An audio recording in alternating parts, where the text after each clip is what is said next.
Hey there, YouTube. It's Kurt here. Today I'm going to talk about three different things that are hard to understand about Yu-Gi-Oh! And I'm going to make another video about this and explore other topics, but these are three things that I had some trouble understanding when I first got back into Yu-Gi-Oh! And they're more important now than they've ever been because now there are so many options at your disposal that understanding these rules is essential to understanding how the modern game is played, as opposed to where the first couple formats had just very simple cards that could be easily read, only had a couple lines of card text.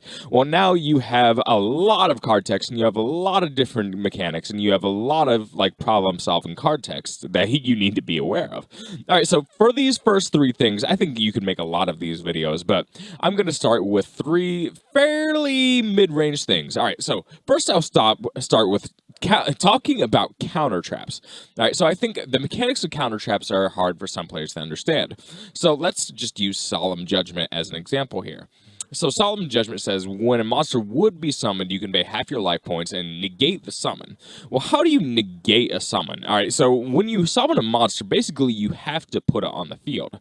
When you put it on the field, you expect its effects to apply, you expect to be able to respond to it. No, you actually can't respond to this counter trap. And that it's just kind of a weird mechanic because you're so used, because you actually have to perform the action of putting the monster on the field. How could it count as you not even summoning the monster? It's just a very weird mechanic. You have to be able to see it and see, and the player can read like all of its card effects before you can even negate the summon, which is also kind of weird. But this is just a mechanic that I think is important to know because this will never go away in the game. And an important thing to understand about this, even more so, is that cards that are sent to the graveyard that say when they leave the field, well, they're not counted as ever being on the field. Even though you had to physically put your monster on the field in order to attempt to summon it, even though it was on the field, it was never counted as being on the field.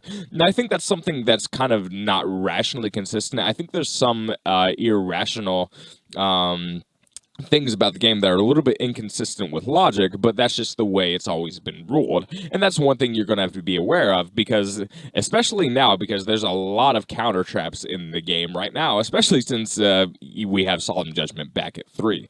So this is something important to keep in mind. Now, the second thing I want to talk about is phase changes. And I want to talk about phase changes, and within the phase change, I want to talk about the battle phase. All right, so phase changes, one thing you have to be aware of with phase changes is that well, all of them, you have your draw phase, your standby phase, your main phase, and you have your battle phase, main phase 2, and then end phase. Now, you don't necessarily have to have all of these phases. You have to have your draw phase, unless cards say you skip your draw phase, which can be confusing and really degenerate.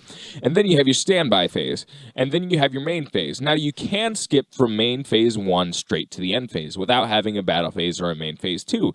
This is probably unnecessarily complicated, to be honest, but it does enable a lot of different interesting mechanics within certain cards to take place. And be aware that you can't just say draw phase, standby phase, main phase. You have to. And both players actually have to agree in order for the phases to actually change. So if you just say standby phase, you have to wait for your opponent to say, okay, we're in the standby phase in order to move along. Now, some decks it doesn't really matter that much, but like say you're playing against zombies. Well, if you play against zombies, that's extra important because obviously on your standby phase, your Doom King Balderrock will come back onto the field if there's a field spell. But on your draw phase, you're going to want to activate that Twin Twisters or something so that Doom King Balderrock doesn't come back. That way, before the standby phase hits, that Balderrock, yeah, it just doesn't have an opportunity to use its effect. So that's why understanding these phase changes are important. And you don't want to get rule shocked on that. You don't want an opponent to go ahead and skip those phases so you can't do anything. And you're also going to know how to use them as the turn player. Now, the battle phase is actually extra confusing because there's four different steps when it comes to battling. So you enter the battle phase. There are different times when cards and effects can be activated, but when you declare an attack, all right. So you have the start step of the battle phase, then you have the battle step, then the damage step, and then the end step of the entire battle phase. And within that, when you do the damage step, that's actually one of the most confusing things in Yu-Gi-Oh! In general. And that's the thing I'm going to hop into this next time. So, within these 4 different steps, there's a lot of different cards that can be activated. There's so many things about this unique mechanic. So if you declare an attack with your monster, there's only a couple ways you can redeclare an attack. So the only way you can redeclare an attack is if monsters on the field have changed the number of monsters, or if some monsters went to the graveyard, some came back. That's the only way you can redeclare an attack. So say you're attacking with Gren Maju. If you attack with Gren Maju and they flip up infinite impermanence, well, that attack is still going to go through, and your Gren Maju is probably going to die because its attack will be 0. That's one thing that people have a hard time understanding.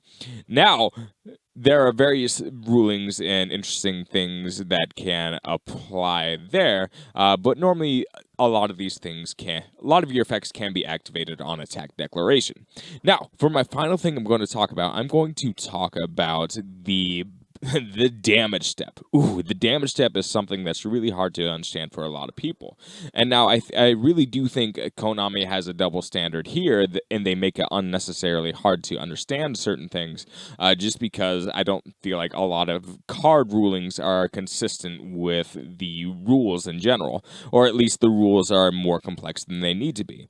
All right, so let's say during the damage step, you have Eater of Millions.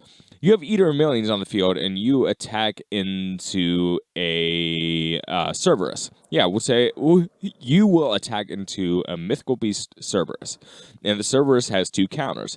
Well, at the start of the damage step, you're in the damage step, only certain things can be activated. You can only activate monster effects if the monster effects say that they can be activated. Well, during that damage step, you activate Eater of Millions because it says you're going to be able to.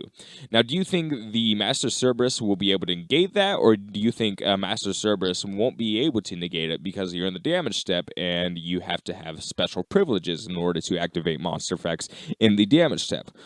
Well, the answer is Konami says that you can only activate certain monster effects in the damage step, but because this card says negate the activation with the monster effect, then you're able to use Master Cerberus to negate and destroy the Eater of Millions. Now, I do think this is stupid, so because like what if there was a trap that said negate the activation, but it wasn't a counter trap?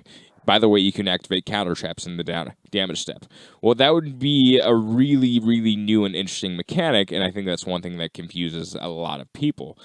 So the damage step is something I think that needs cleaned up, but this is a ruling that I think is really important to understand, because you can negate things in the damage step. That is otherwise you cannot activate almost anything. You can activate counter traps, but you cannot activate anything beyond that. You cannot activate something like Super Poly. Some people call it Spell Speed 4, but you cannot activate Super Poly, even though like it's supposed to be like a really fast card. All right, but that's all I got for today, guys. Hopefully you bore with me on some of my pronunciations. I have a slower speaking style a little bit, but hopefully this is really helpful to you guys. If you're getting back into the game, I'll try to answer any questions that you have. I am a Konami judge. My name might not appear on the official list, but I took all the tests, and I got 100 on the tests and stuff like that. I've been playing the game for about a year now, and I've been really immersed in it, so I've learned a lot in that regard. So let me know in the comment section other things that you find difficulty understanding, and but for sure I'll make another video about this. So thank you guys. Peace.